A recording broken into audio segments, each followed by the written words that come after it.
अमित आज शादी के बाद पहली बार अपनी पत्नी को लेकर ससुराल जा रहा था। अमित एक गरीब परिवार से ताल्लुक रखता था, लेकिन पढ़ाई में अच्छा होने के कारण उसे सरकारी नौकरी मिल गई थी। सरकारी नौकरी लगते ही उसे शादी के रिश्ते आने लगे। उसके गरीब माँ बाप भी चाहते थे कि अमित की शादी किसी अच्छी जगह हो जाए। अमित के गांव के एक पंडित ने उसका रिश्ता पास के शहर के एक काफी अमीर घर में करवा दिया। अमित तो कोई ऐसी गांव की लड़की चाहता था जो कि उसके माँ बाप की सेवा कर सके, लेकिन पता नहीं उस पंडित ने उसके पिता को क्या घुट्टी पिलाई थी कि उसके पिता ने तुरंत शादी की हाँ कर दी। सगाई होते ही लड़की वाले तुरंत शादी करने की कहने लगे थे और अमित के पिताजी ने तुरंत ही शादी की हाँ भर दी। शादी से पहले अमित को इतना भी मौका नहीं मिला था कि वो अपनी होने वाली पत्नी से बात कर सके। अमित की मां ने उसकी बात को भांप लिया था और उन्होंने अमित के पिता से कहा भी कि अमित को अपनी होने वाली पत्नी को देख तो लेने दो, लेकिन उसके पिता ने कहा कि शादी के बाद खूब जी भर के देख लेगा। वैसे अमित तो यही चाहता था कि उसके माँ बाप ही उसके लिए लड़की देखें, लेकिन लड़की वाले शादी की इतनी जल्दी कर रहे थे, इसलिए अमित को थोड़ा शक हो रहा था। खैर शादी हो गई और अमित को दहेज में बहुत कुछ मिला। लड़की वाले तो अमित को कार भी दे रहे थे, लेकिन अमित ने मना कर दी थी। वह तो दहेज लेने के भी खिलाफ था, लेकिन उसके पिताजी के कहने पर वो मान गया। सुहागरात की रात को ही अमित को कुछ कुछ समझ में आने लगा था, क्योंकि उसकी नई नई पत्नी बनी आशा ने ना तो उसके माता पिता का ही सम्मान किया था और ना ही सुहागरात को उसने अमित को अपने पास फटकने दिया था। उन 2 दिनों में ना तो आशा ने किसी काम को हाथ लगाया था और ना ही घर में आने वाले किसी रिश्तेदार से ढंग से बात की थी। अमित ने आशा से भी कई बार पूछा कि तुम्हारी शादी मुझसे जबरदस्ती तो नहीं की गई है, लेकिन आशा ने उसका भी जवाब नहीं दिया। अमित के पिताजी तो शादी के बाद से ही चुप हो गए।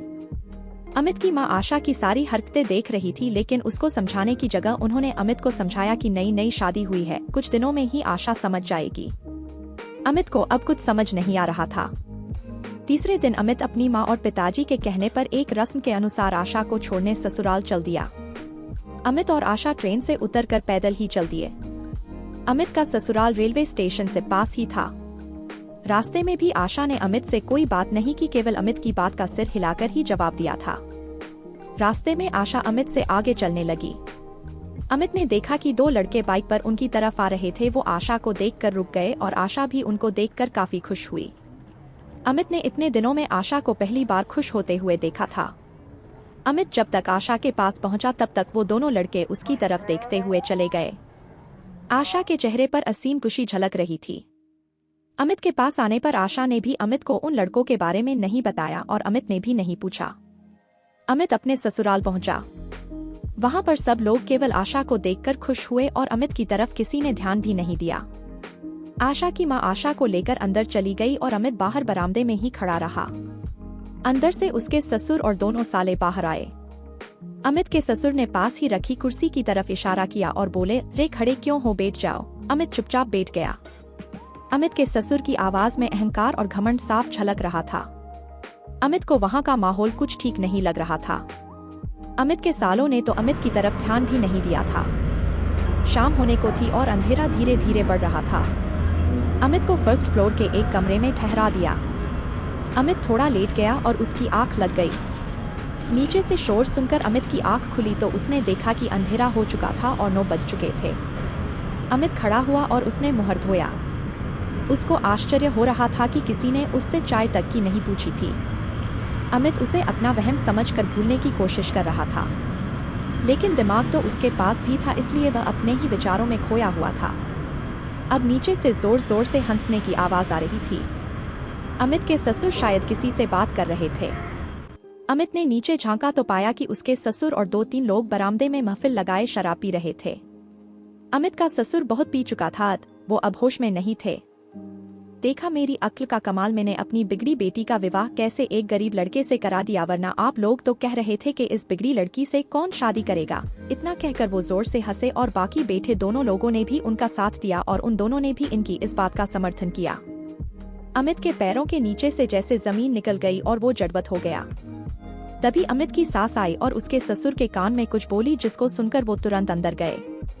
अब अमित को समझ आ गया था कि उसके ससुर ने ही अपने रौब को दिखाकर उसके पिताजी को डराया होगा और उसकी शादी आशा से कर दी होगी, और तभी उसके पिताजी उसकी शादी में उसके सवालों के जवाब नहीं दे रहे थे। अमित का सिर अब चकरा रहा था। कौतूहलवश अमित भी तुरंत नीचे उतरा और अंदर कमरे के दरवाजे पर पहुंचा। अमित ने अंदर देखा कि आशा एक कोने में नीचे ही बैठी है और उसके ससुर उसके पास खड़े उसे डांट रहे हैं। और जब उन्होंने कहा कि अब किसके साथ अपना मुहर काला करवा आई, अमित को तो अब बिल्कुल भी समझ नहीं आ रहा था। ऐसा लगता था कि उसकी शादी किसी बिगडैल लड़की से करा दी गई है और उसका परिवार भी सामाजिक नहीं है। तभी उसकी सास ने आशा के बाल पकड़े और उसको मारने लगी।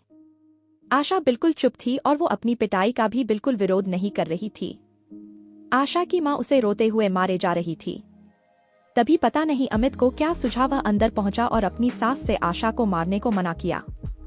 अब अमित को अंदर आया देखकर उसके सास और ससुर घबरा गए। उसके ससुर की तो शराब भी उतर गई थी। अमित के सास और ससुर समझ चुके थे कि अमित ने सब सुन लिया था। अमित के ससुर अब कुर्सी पर बैठकर रो रहे थे और उसकी सास का भी बुरा हाल था। तभी अमित के ससुर एक झटके से उठे और अंदर कमरे से अपनी दोनाली बंदूक ले आए और आशा की ओर तानकर बोले, मैंने इसकी हर गलती को माफ किया और बड़ी मुश्किल से इसकी शादी करवाई और अब ये मुहर काला करवा के पता नहीं किसका पाप अपने पेट में ले आई है, मैं इसे नहीं छोड़ूंगा। तभी अमित ने उनके हाथों से बंदूक छीन ली और बंदूक एक तरफ फेंक दी और बोला, चलो आशा मेरे साथ अपने घर। आशा ने झटके से अपना चेहरा ऊपर उठाया। अमित की बात सुनकर उसके सास ससुर भी चौंक गए।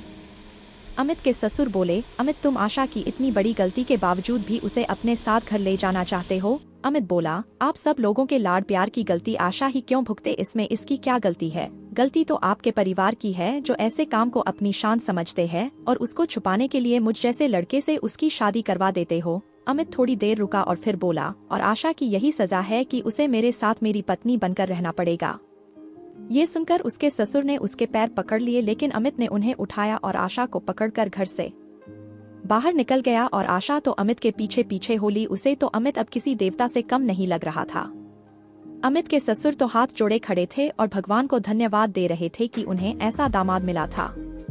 अमित और आशा पैदल ही जा रहे थे, तभी उन्हें वही दोनों लड़के मिले जो उन्हें आते हुए मिले थे। अब की बार वो दोनों पैदल ही थे। आशा को देखकर उनमें से एक बोला, चलो आशा डार्लिंग, हम तुम्हारे पेट में पल रहे हमारे बच्चे को गिरा देते हैं और फिर से मजे करेंगे। इतना कहकर वह बड़ी धूर्तता से हंसने लगा। उसने आशा का हाथ पकड़ने की कोशिश की तो अमित ने उसे पकड़कर उसकी अच्छी भली धुनाई कर दी और जब दूसरा लड़का अपने साथी को बचाने आया तो आशा ने उसके बाल पकड़कर उसे नीचे गिरा दिया और लातों से उसे अधमरा कर दिया।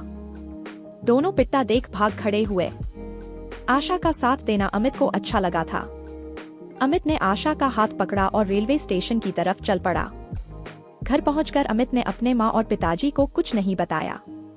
अब आशा ने अमित के घर को इस तरह से संभाल लिया था कि अमित सब कुछ भूल गया। आशा ने जब उसके पेट में पल रहे बच्चे को एबॉर्शन के जरिए गिराने की बात कही तो अमित ने कहा कि इसमें इस मासूम की क्या गलती है, तो आशा अमित के पैरों में गिर पड़ी और रोने लगी। अमित ने उसे उठाया और गले से लगा लिया और बोला, आशा तुम्हारे ये पश्चाताप के आंसू ही तुम्हारी पवित्रता है। आशा अमित के गले लगकर रोए जा रही थी। दूर शाम का सूरज नई सुबह में दोबारा आने के लिए डूब रहा था।